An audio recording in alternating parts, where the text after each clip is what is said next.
Our 7 local news cameras were invited on the Fire's pre-season trip against one of the A-League's best, the Central Coast Mariners.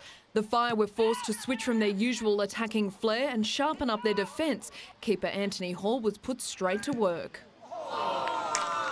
10 minutes in, Mariner Dylan McAllister put the foot down against Ryan Smith, crossing to a well-timed strike from Matthew Osman.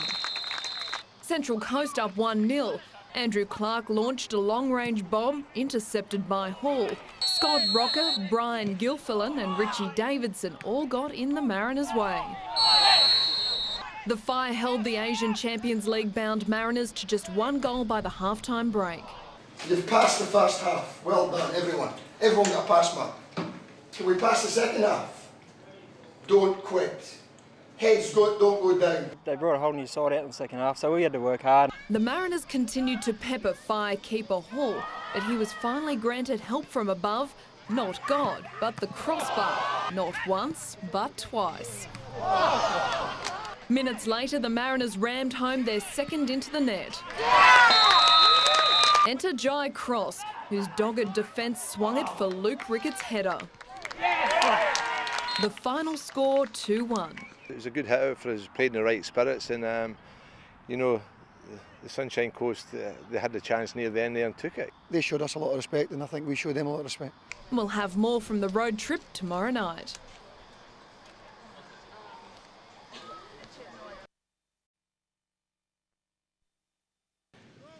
Chasing a second straight State League Premiership season, the hard work begins now. I can't even walk down. Backing up from their A-League match against the Central Coast Mariners, the Fire took in the sights around Gosford the hard way. Should we clap the spewers in? These are all tough steps towards defending their state champion status. Players have left and players have come in, so it's a whole new squad. So we've got a whole new ambition and whole new goals. So, but yeah, it was nice. It was a good season, but that's it. That's in the past, and we've got to work even harder this year. It'll add depth and quality and give me far more variation. So once the whole squad's there, I've got more irons in the fire and more cards to play, basically. The pre-season trip blended those faces with old characters. George was wrong. Do it again. Inaugural captain Ryan Smith will once more lead the Fire. It's probably something I wouldn't have expected at the start. I'm not a really big talker on the field, so it's what part of my game I have to improve. I try and lead by example. In their playtime, maybe Smitty can teach his men the art of a good poker face.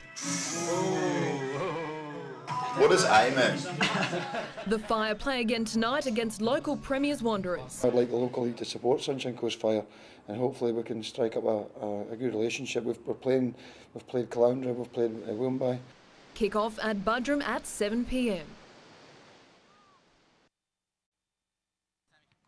Unavailable for rep duties last season, Luke Ricketts has waited 12 months to become a Fire starter. It's always been a dream of mine to play at a competitive level, and when this QSL started, that was my focus. The Kawana midfielder watched as the Fire's inaugural season turned into State League silverware.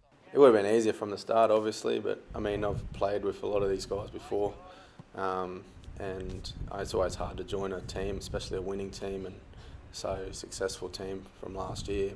From a debutant to a defender, who's one of the Fire's original characters. Lindsay. Out.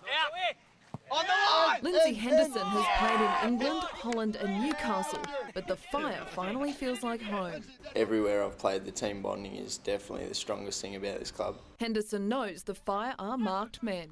It's going to be a lot tougher because the other teams have signed a lot of new players. Not only that, we're going to be the biggest scout.